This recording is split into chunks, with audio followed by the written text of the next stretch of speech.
dear. Sí, ¿Cómo te ha ido, profesor? pues le cuento que ahorita no ando muy bien. ¿Cómo cree que ha pasado? Ando con ando como con el cuerpo cortado. Es que me fui a poner la vacuna ayer. Ah, te lo pusiste ayer. Sí, y ahorita ando así bien, como resfriado, me duele el cuerpo, no, hombre. Sí, sí, sí. O sea, sí, como desganado, no sé qué tengo. Sí, como Ajá, desmotivado, ¿no? ajá, sí, pero pues a ver, Pues me mira, arden los ojos. pues viendo como del punto de vista como el diagnóstico, puedo decir que a mí me tumbó todo el día, me dormí todo el día, ¿no? Sí, sí, no, en la noche sí estuvo feo, estuve temblando, parecía que vendía churros. Estaba así. Sí, no, no, sí está. Pero bueno, yo creo que ahí vas, profesor. Yo creo que es un síntoma como lineal, ¿no? No ha subido de Ajá, intensidad. ajá, exacto, o sea, se mantiene estable, pero sí, sí es como que molesto, ¿no? Porque hay muchas cosas que hacer y así como que no dan ganas, no tengo la motivación. Pero pues a ver, ojalá ya se me quite por completo. Totalmente, profesor. Yo creo que vas a aplicar un poco la ética estoica, ¿no? De Zenón, el fundador del estoicismo, aguantar gallardo y sin sufrimiento. Ándele. Excelente. Mire, Brenda anda en Aurrera. Creo que sí. De hecho, le iba a comentar a tu compañera y señorita Brenda que si gustas puedes tomar tu tiempo, señorita, para que no andes con el celular ahí y nos vemos más a ratito. ¿Qué te parece en la segunda sesión? No, no se preocupe, ya de hecho ya voy a salir. Ok, sí, porque es peligroso el traer ahí el dispositivo en la calle, ¿no? Sí, sí, sí, sí. Se lo vayan a arrebatar o vaya a chocar con su carrito de mandado.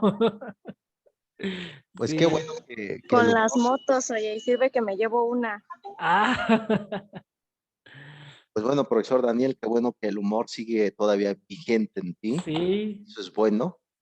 Sobre Ajá. todo, pues hay que tener también paciencia. ¿Qué vacuna te pusiste, profesor? La Pfizer, No, una que se llama AstraZeneca.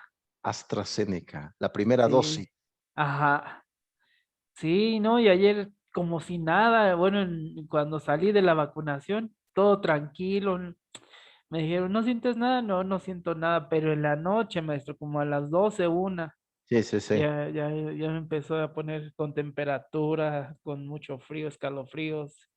No, sí estuvo todo pesadito, pero pues ya, ahorita pues ya nada más el dolor de cuerpo y ardor en los ojos y cosas así, ya leves, pero sí, ahí vamos. Pues al menos, profesor, lo que hemos visto hasta ahora es que pues lo que te está pasando es superficial, ¿no? Todavía, Sí, ¿no? Cuando ajá, pase el COVID, esperemos que Dios no nos pase, Dios no nos ajá, pase esa enfermedad, pues los síntomas son profundos. sí, El aire que es el aliento de vida, precisamente en nuestra vida, ajá, llegas al hospital, al menos es superficial, profesor, lo puedes soportar, ¿no? Es lo que sí, ajá. me tiró. Un lunes me la pasé durmiendo y de hecho salimos a caminar con mi esposo en un campo aquí cerca de tu humilde casa, profesor Daniel. Sí, gracias. Entonces yo ya andaba ya casi arrastrándome, ya le dije, no, ya me iba a agarrar unos perros callejeros que me arrastraron, ¿no? No, sí Sí. está duro, pero bueno, es superficial, profesor, y qué bueno, te aplaudo que te lo hayas puesto. Yo creo que discerniste la posibilidad, ¿no? Ajá, no, sí, estaba pensando, ¿qué tal si mi esposa o mi bebé se enferma nada más porque yo no quiero ponérmela? Más que nada fue eso, porque sí, no me quería sentir como que vaya con esa culpa, ¿no? Pero bueno, ya según esto, pues ya vamos a estar mejor. Esperemos que Ajá, sí, profesor. Cuando uno ya tiene familia, en tu caso y el caso de muchos, ya el egoísmo no tiene cabida, ¿no? Hay que pensar ajá, también en los hijos, hay que bueno, uno personalmente tiene ideales, ¿no? Sueños personales, eso sin duda, pero a veces hay que dejarlo de lado por el bienestar de los pequeños, ¿no? En ese caso, tu sí, rebeldía como que se doblegó un poco, profesor Daniel, sí, ¿no? Qué bueno. Daniel, ¿cómo estás por allá en la, este, en tu casa? ¿Cómo va la venta? ¿Cómo va el proyecto? Ah, va bien. De hecho, esta semana fuimos a surtir y bueno, pues cada vez que vamos a surtir, pues se va viendo, ¿no? Que vamos creciendo, pero esta vez sí se vio más, se vio, ahora sí que abundó lo que fuimos a comprar. Sí, se ve que más lleno, más completo ahí. Entonces, y bueno, y va bien porque bueno, no es un negocio que digamos, uff, me voy a sacar de pobre, ¿no? Pero por ahorita vamos creciendo y se va manteniendo solo y nos va manteniendo ahí para la comida, cosas así, de gastos diarios, ¿no? Entonces está bien, porque también ya así ya mi esposa pues ya no usa su paga vaya, en los alimentos. Ajá, sino ya que de ahí sale del negocio. Ajá. Totalmente, y qué bueno, porque al menos esa paga que dices se va ahorrando, ¿no? Se mantiene ahí Sí. en esa cajita, ¿no? Para cualquier circunstancia. Pero bueno, sí, tiene toda la razón, profesor Daniel. Ahorita vamos a entrar ya al tema del currículo escolar, la evaluación del curricular, matices, vemos diferentes variables, contradicciones en México. Lo hemos debatido en la clase pasada, profesor Daniel, señorita Brenda, que va por ahí en un peripatos aristotélico. Y en efecto, tiene razón, profesor Daniel. Yo creo que cualquier persona sensata, trabajadora en México y honesta, no se va a hacer rico, menos la docencia. Pero al Sí, menos buscamos siempre una constancia. El trabajo o el negocio que tengamos tenga como un proceso lineal que no pare la producción, ¿no? Se mantenga porque exacto. todos los días tenemos servicios, como decía Maslow, ¿se acuerdan de Abraham Maslow? La pirámide de necesidades. Todos los días tenemos que comer, tenemos que cumplir ciertas características, necesidades corporales, etcétera. Entonces, eso se tiene que cubrir todos los días, ¿no? Entonces, considero que vamos en un buen camino, por ahí la señorita Brenda, profesor Daniel. Entonces, yo creo que también nos ayuda un poco una pequeña inyección positiva, ¿no? De un mejor mundo. Claro está que las cosas pues no han salido correctamente como quisiéramos, pero díganme ustedes qué plan nos sale a la perfección, ¿no? En el futuro, No, porque el pues, plan es ajá. eso, es la anticipación de lo que puede pasar, ¿no? Díganme ustedes qué plan puede salir en su No, pues no. profesión. Pues Muy ninguno. difícil. Dice que Ajá. hay un texto de la UNESCO, yo lo leí, ya lo revisé en el doctorado, son como 100 páginas y un sinfín de cosas. Es la proyección de desarrollo y sustentabilidad para el año 2030 en América Latina, ¿no? Como ustedes saben, una de las variables que ahorita está generando mucha discusión, reflexiones, preocupación y debate es el tema de la migración, ¿no? La pregunta es, ¿por qué se va una familia? Fíjense, anteriormente, estamos hablando del siglo XX, bueno, anteriormente siglo XIX, con el auge del petróleo, de la revolución y demás, miramos la migración como un ente individual, es decir, se iban los hombres, ¿no? Se iban al extranjero a trabajar. Ahorita, lamentablemente, vemos niños de 7, 8 años recorriendo el país solo, acompañado de otro adulto que no es nada de él. Entonces, Sí, esa proyección de la propia UNESCO, claro, está acompañada por la ONU, es que en el 2030 se va a disminuir esa pobreza. Pero pues ahora, a raíz del COVID, se ha parado la educación, hay cierto paro educativo y sobre todo ha ido generando también cierta disyuntiva del factor económico, ¿no? Sabemos que si no hay economía, no hay escuela, ¿no? No hay academia, no hay ciertas características. Entonces, ese es el problema que yo veo, yo reflexiono sobre ello, sobre el concepto de la migración, que se van familias enteras. ¿Qué va a pasar con estos niños perdidos en la República Mexicana? ¿A dónde van a ir? ¿Serán blanco fácil del crimen organizado, del cártel Jalisco, de los Zetas, etcétera, etcétera? Entonces, ese tipo de preguntas que estamos haciendo debe de ayudar para mejorar la evaluación educativa, sea en el ámbito escolar, sea en el ámbito también del currículo informal, que es fuera del ámbito de la escuela, fuera de lo que llega. Toda esa problemática, delincuencia, pobreza, variables negativos, está llegando a las puertas escolares. Entonces, debemos ir pensando qué cosas necesitamos nosotros, los docentes, para ir mejorando la vida, ¿no? La vida educativa y sobre todo nosotros. Muy bien, excelente, bienvenido, profesor Daniel. Espero que no te vayas a tomar Gracias. tu vino, tu tequila para mejorar esa Ahora no. garganta. Muy bien, por ahí también bienvenida, señorita Brenda. Espero que vayas bien ahí, con mucho cuidado, porque traer dispositivos en la calle, en vez de que la gente se aleje de nosotros, más se acerca, ¿no? Y más curiosos, hay que tener cuidado.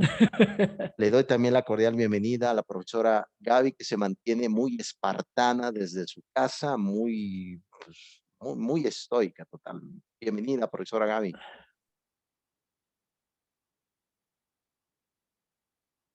Excelente, profesores, andan muy callados ahora. Muy bien. ¿Qué les parece si damos inicio ya a nuestra sesión?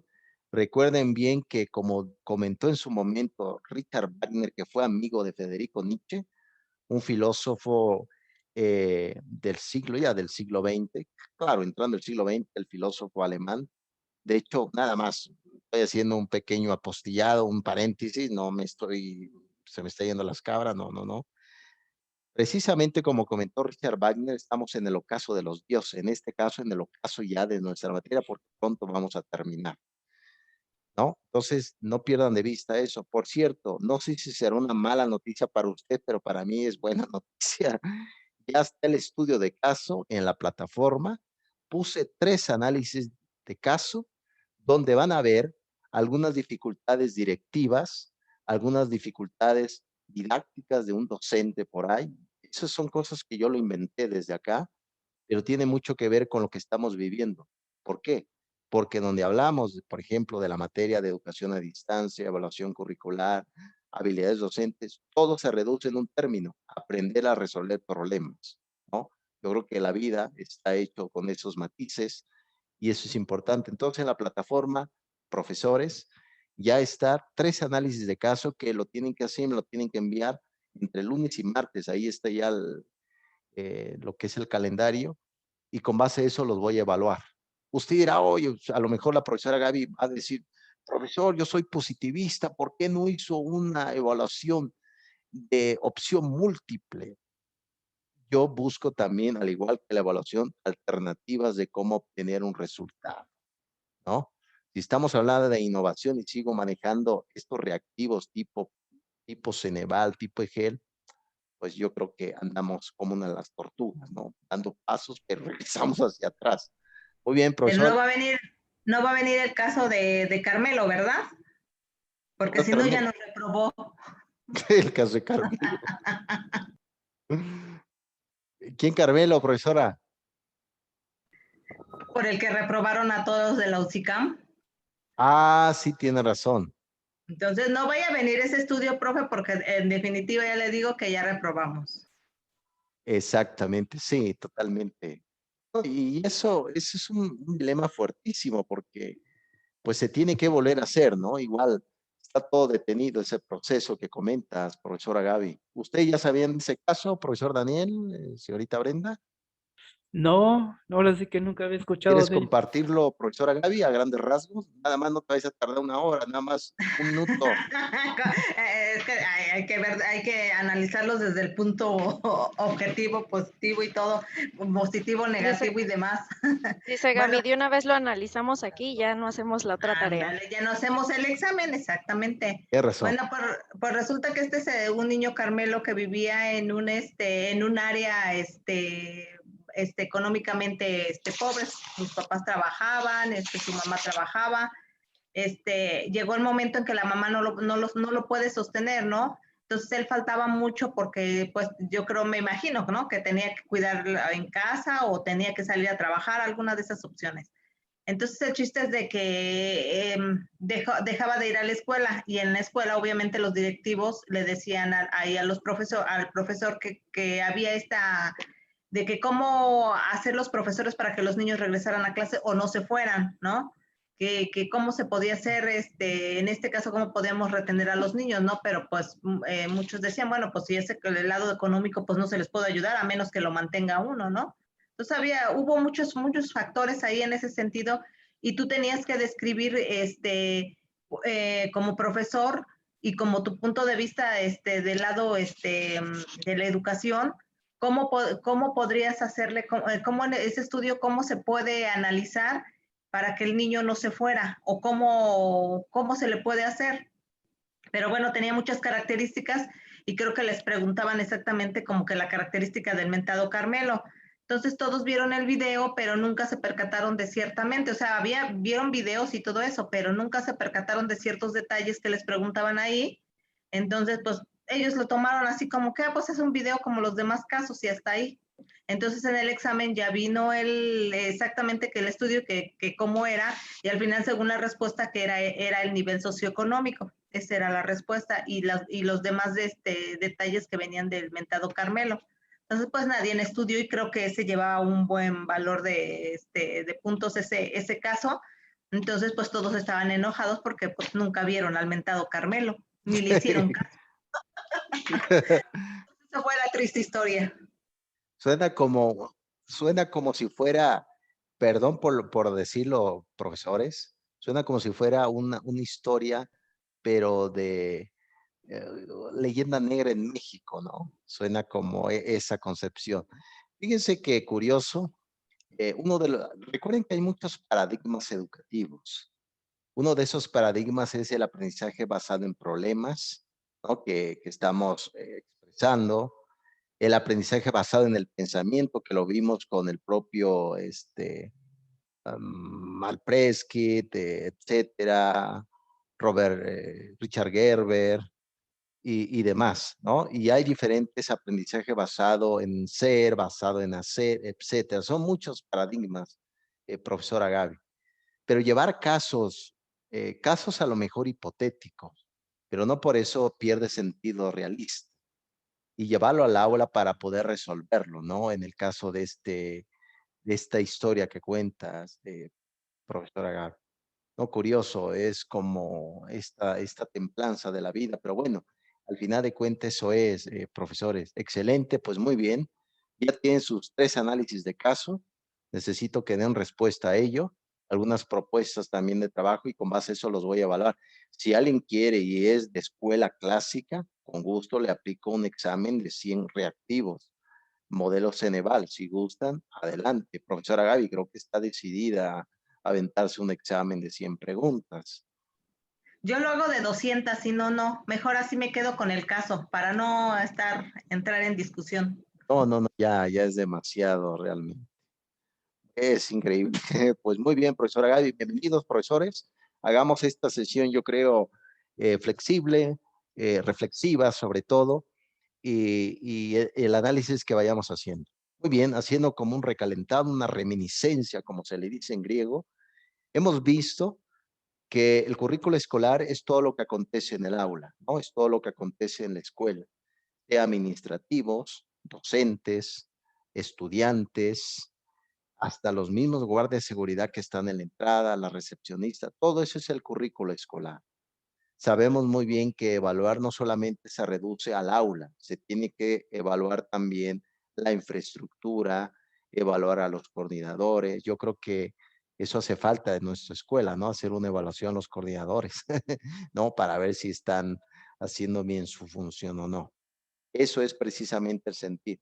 Hemos visto hasta ahora que la evaluación tiene varios aristas, ¿no? El currículo escolar, el currículo formal, el currículo vivido, el currículo oculto, etcétera. Y ambas partes forman todo el todo escolar.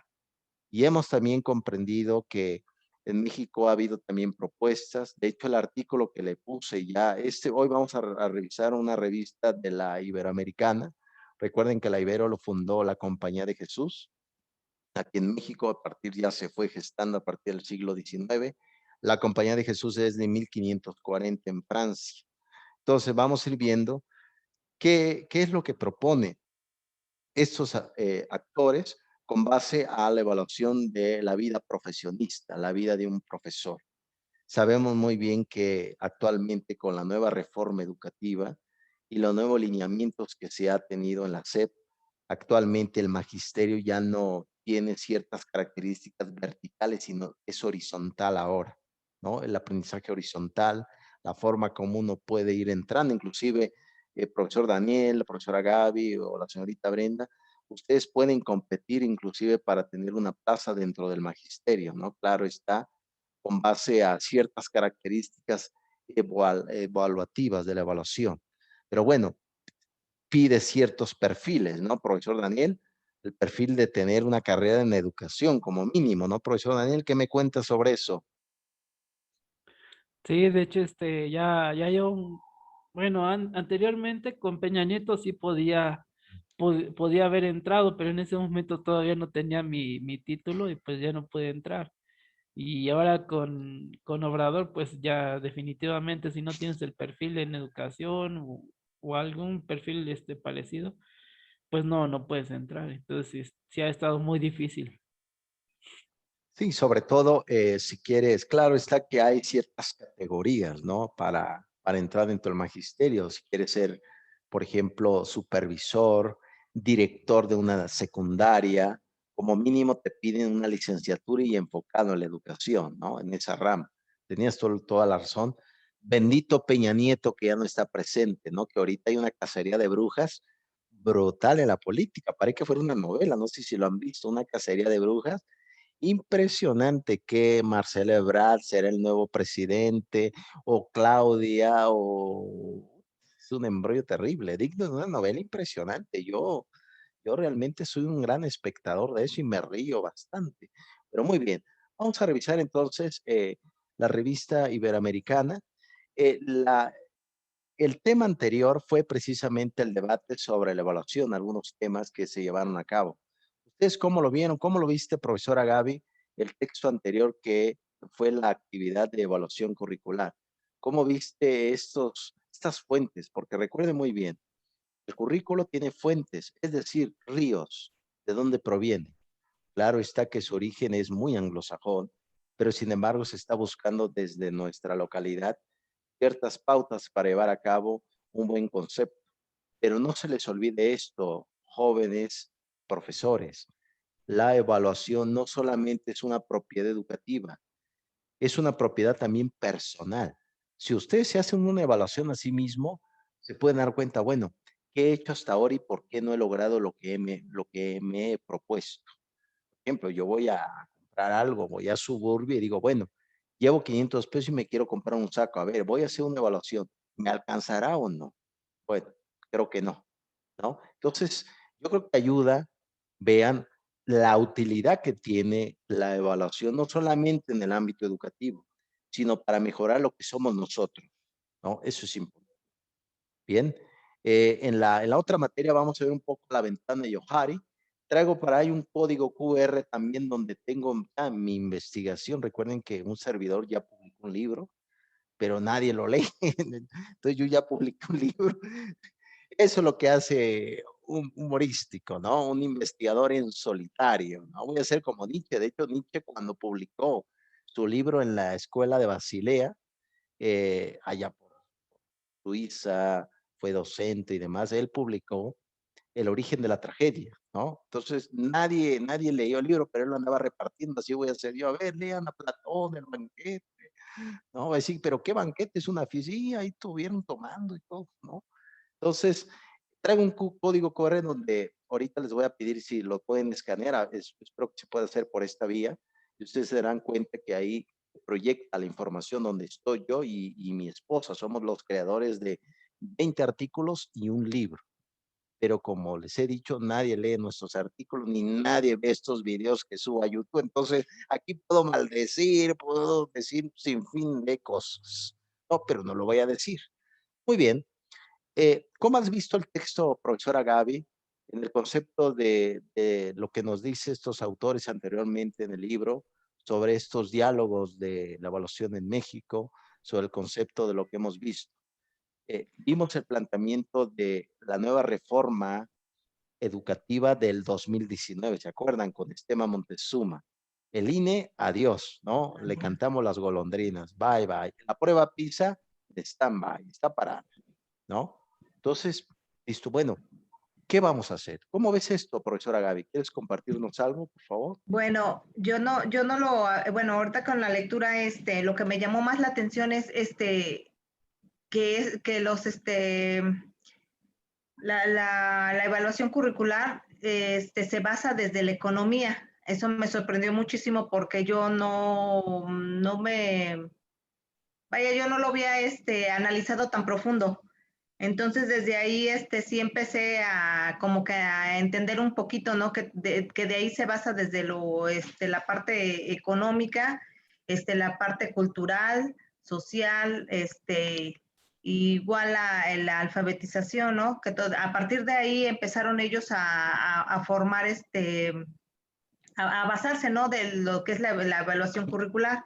Y de ahí, como usted dice, posteriormente, pues de ahí van sacando en las escuelas, pues en el contexto, ¿no? Cómo se va a evaluar y cómo se va a trabajar, ¿no? Puesto que si empieza desde lo económico, entonces las escuelas, por ejemplo, hay primarias que son de nivel muy, le decía yo, puede ser que hablando en un plano de que nos vamos a la sede, la Ciudad de México, yo vivía en el lado del área de Ticomán, era una zona, pues digamos, de escasos recursos, no, digamos, ni era ni clase alta ni clase media, ¿no? Entonces, ahí había mezclado muchas familias.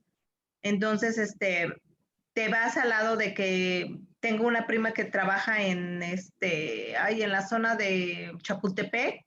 Entonces, analizábamos una ocasión, analizábamos todo este tipo de cómo era la enseñanza, ¿no? Cómo enseñaban ahí en esa área que nosotros vivíamos y cómo enseñaban al lado del área de donde estaba ella. Entonces, de ahí una vez comentamos eso que era el lado económico, ¿no? Pero nada más lo llevamos así como que sí es el lado de económico porque allá sí les exigían como tipo escuela particular. Y por ejemplo, aquí tenemos de este lado, tenemos sobrinos que iban con la enseñanza metodológica de ahí, de siempre. Entonces no había habido muchos cambios. Entonces decíamos nosotros que pues que sí era el lado económico. Entonces ahora aquí el libro me lo hace ver que sí, que es la enseñanza empieza desde el lado económico y desde las personas, ¿no? Porque desde ahí es a donde empiezan a agarrar agarrar la forma para hacer los currículos de cada escuela y también el contexto, el entorno familiar desde ahí, porque hay gente que, por ejemplo, que trabaja, que se va, que son personas que, por ejemplo, los que venden que son vendedores, comerciantes, ¿no? A distinción de las personas que son profesionistas, ahí pues la verdad sí hay mucho, hay mucha diferencia porque los comerciantes, digamos, ellos se van a trabajar, ellos se enfocan allá y no ven tareas con los chicos, no ven nada. No les importa, vaya, el currículum que hay en la escuela o como sea la exigencia, no les importa. Y por ejemplo, ya una persona preparada, por ejemplo, ya empezamos a revisar, ¿no? No, ¿qué te dejaron de tarea? ¿Qué esto, que el otro? O si vemos nosotros que los niños no le entienden, no le saben, pues buscamos a alguien, un apoyo, ¿no? O vas y hablas con el profesor, te atreves a hablar con el profesor, ¿no? Y entonces, desde ahí empecé a agarrar los puntos de vista que sí, que tiene razón, más bien yo le entendí así al libro y así lo empecé yo a razonar. Entonces, desde mi punto de vista, así lo veo y sí tiene razón. Entonces, aquí también habla los exámenes de PISA, que exactamente vienen de lo mismo, que es lo económico. Ahora nos bajamos un poquito al tema de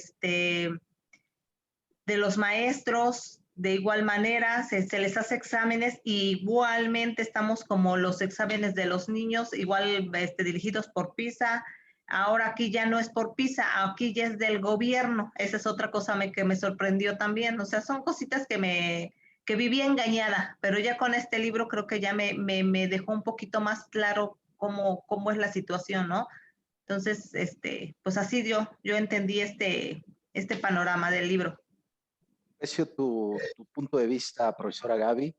Sabemos muy bien que un instrumento evaluativo cuesta mucho dinero de entrada, ¿no? Eso fue el debate inclusive que se ha hecho. Ahí les he comentado, Pablo Latapí es un investigador que actualmente trabaja en la SEP. Espero que siga vivo, espero no equivocarme, pero él tiene un libro que se llama La SEP desde adentro y precisamente describe todo el gran presupuesto que se le da al instrumento de cómo se debe de evaluar. Es claro que los reactivos de la evaluación no se hacen solos, necesitan expertos y esos expertos necesitan que se paguen. De hecho, las personas que se dedican, yo he conocido a docentes que se han dedicado a armar reactivos, a armar instrumentos de preguntas. Le pagan bien. Claro está que lo que hemos sabido hasta ahora es que la educación en México no anda en buen camino, hasta ahora.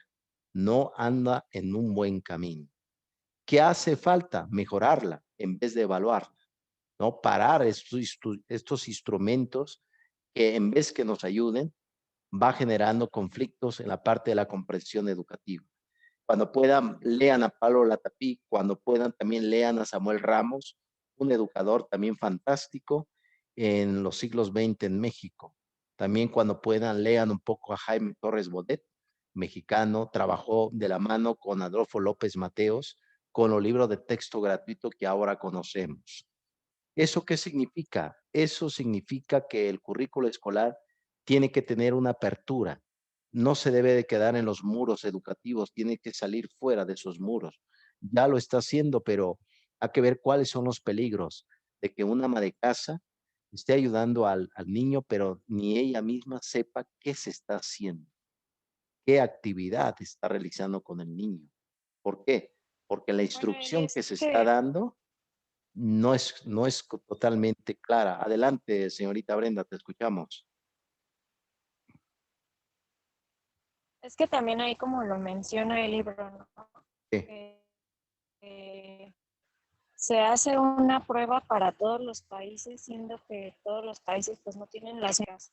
Incluso aquí como mexicanos, ¿no? O sea, no va a ser lo mismo la Ciudad de México en donde tienen todos los, o bueno, la mayoría de los recursos, a que en Oaxaca quieran aplicar la misma evaluación y a lo mejor ni siquiera hay maestros, ¿no? Que es lo que muchas veces se nos dice, que los maestros no queremos irnos a zonas rurales porque sabemos que pues no hay con qué trabajar, ¿no? O sea, el gobierno no manda recursos, no manda nada, ya sea que porque esté muy lejos la localidad o el pueblito a donde los mandan. Yo conozco, bueno, mi tía tiene un amigo y cuando hizo su examen, sí se quedó, pero lo mandaron, me parece que sí, a Oaxaca, creo. Y entonces lo mandaron, dice que lo mandaron a una localidad súper, súper, súper adentro de Oaxaca. Entonces, él decía que pues no tenía nada de recursos, que los niños pues luego ni iban porque realmente pues no, o sea, pues como que no les llamaba la atención o se dedicaban al campo.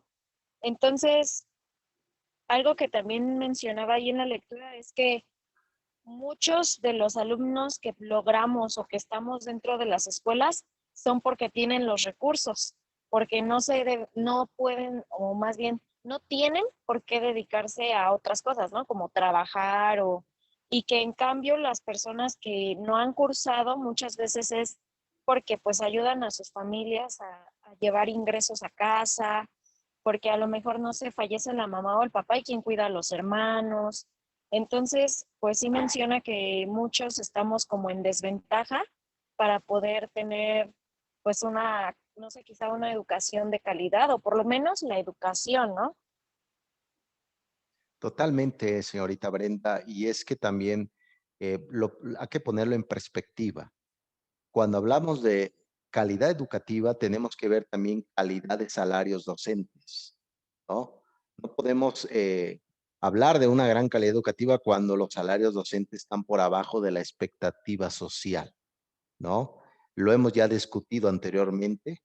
Y es que para que un docente precisamente se sienta pues alegre, se sienta motivado por su actividad, también hay de fondo un aspecto material, que eso sería un medio necesario e interesante, ¿no, profesora Gaby?